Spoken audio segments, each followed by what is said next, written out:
Good morning साथियों, मैं LIC agent Savitri Sharma आज आपके लिए नया प्लान लेके आई हूँ जो है जीवन लक्ष्य। ये 733 टेबल नंबर है। ये बहुत ही बढ़िया प्लान है। लोगों को इसकी जानकारी नहीं है, इसकी बेनिफिट्स बहुत ज़्यादा है। ये एक्चुअली बच्चों के लिए लिया जाता है वैसे तो, कन्यादान या एजुकेशन प्लान। जैसे कि किसी की छोटा बच्चा है तो वो ले सकता है, उसके लिए कन्यादान पॉलिसी या एजुकेशन प्लान के तौर पर। और उस अगर कोई छोटा बच्चा नहीं है, वो खुद के लिए लेना चाहे तो खुद भी ले सकता है। ऐसा कुछ नहीं है कि उसके छोटा बच्चा नहीं है तो ये प्लान नहीं ले सकता। इसमें 18 वर्ष का व्यक्ति मिनिमम और 50 साल का व्यक्ति मैक्सिमम। जो एज लिमिट है वो 18 वर्ष से लेकर 50 वर्ष तक करी गई है। और इसकी जो टर्म है, कितने साल के लिए पॉलिसी ले सकता है, 13 वर्ष से लेकर 25 साल, जो आपको पसंद हो, 20 साल, 21 साल, 13 साल, उतनी साल के लिए वो ले सकता है। जितना भी उसने चुना है टर्म, उसे 3 वर्ष तक कम तक उसको प्रीमियम देनी है। जैसे कि मान लीजिए कि एग्जांपल लेके देखते हैं। जैसे कोई व्यक्ति है जो 30 वर्ष का है, वो 21 वर्ष के लिए प्लान ले रहा है, तो अगर 21 वर्ष के लिए 3 साल कम कर दो, 18 वर्ष ही उसको पीपीटी मतलब प्रीमियम पेइंग टर्म, 21 साल की पॉलिसी, लेकिन पैसे उसको 18 साल ही देने हैं। अब उसमें अगर मान लीजिए वो सम एश्योर्ड लेता है 10 लाख की एलआईसी कराता है मान लीजिए, तो 10 लाख की एलआईसी में उसकी लगभग प्रीमियम कितनी आ जाएगी, 51,007 रुपये।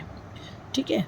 अब 51,007 रुपये उसकी प्रीमियम आ गई, तो उसको टोटल पेड कितना करेगा, वो मात्र 9,18,126, जबकि एलआईसी कितने की है, 10 लाख की। तो बताइए यहाँ पे कितना बेनिफिट हो गया उसको। लगभग 80,000 से ज़्यादा तो यहीं पे बेनिफिट हो गया उसको। 80,000 रुपये बच गए ना, 10 लाख जमा होते, लेकिन 9,18,000 ही जमा हो रहे हैं। ठीक है। तो 80,000 से भी ज़्यादा, 82,000 लगभग उसके बच गए हैं यहाँ पे। ठीक है। इसके अलावा अब जब मेच्योरिटी होगी तो उसको कितना अमाउंट मिलेगा, 20,66,000। ये तो सिंपली अगर वो बंदा जीवित है और अपनी पॉलिसी मेच्योरिटी पर लेता है, तो आपको ये होगा 10 लाख की एलआईसी में 20,66,000 रुपये मिलेंगे। लेकिन इसका एक बेनिफिट और है कि इन केस पॉलिसी होल्डर की डेथ हो जाती है तो हमें नॉमिनी को क्या मिलेगा। अगर मान लीजिए 30 वर्ष का व्यक्ति है, 4 साल बाद ही उसकी डेथ हो गई, आफ्टर 4 ईयर्स, मान लीजिए 4 साल बाद डेथ हो गई, तो 4 साल बाद मतलब 34 की एज में उसकी डेथ हो गई। अब पीटी कितनी थी, 21 वर्ष। कितने की एलआईसी ली थी, 21 वर्ष की। अब उसमें 4 साल कम कर दी, क्योंकि 4 साल तो उसने पे करा है ना, 4 साल कम कर दीजिए, 17 साल। कितने साल बचे, 17 साल, मतलब 17 साल उसने पे नहीं करा। तो 17 साल में हम क्या करेंगे, अब 17 साल तक एलआईसी उसके नॉमिनी को 1 लाख रुपए प्रति वर्ष देगी उसके खर्चे के लिए। वापस से सुने, 17 वर्ष तक प्रति वर्ष 1 लाख रुपए नॉमिनी को मिलेगा एलआईसी की तरफ से। प्रीमियम उसकी माफ़ हो जाएगी, कोई प्रीमियम जमा नहीं करानी। इसके बाद में 17 वर्ष बाद मैच्योरिटी पर उसको 21,66,000 वापस से मिलेंगे इन केस ऑफ डेथ। अगर एक चीज़ इसमें, एक एक्स्ट्रा चीज़ और है, अगर वो टर्म राइडर लेता है व्यक्ति, प्रतिवर्ष 3,000 रुपये का टर्म राइडर लेता है, मतलब 3,000 रुपये इसकी अधिक प्रतिवर्ष देने पड़ेंगे इसकी प्रीमियम में।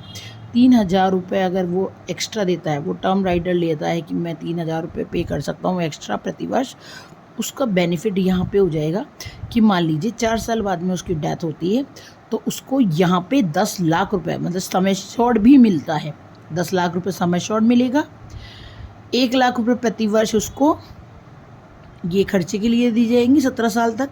मैच्योरिटी पर 21 लाख रुपए मिलेंगे। इतने बेनिफिट्स इस लक्ष्य पॉलिसी में हैं, तो आप इसको तुरंत लीजिए। और मेरे कॉन्टैक्ट नंबर और मैंने अपना नाम और कॉन्टैक्ट नंबर हमेशा मैं एलआईसी में बताती हूँ। मेरा नाम है सावित्री शर्मा और मेरा कॉन्टैक्ट नंबर है 8094869694। ये आप नोट कर लीजिए और इसे ज़रूर से ज़रूर लें, और कोई भी प्रॉब्लम हो तो मुझे कॉल करें। Thank you.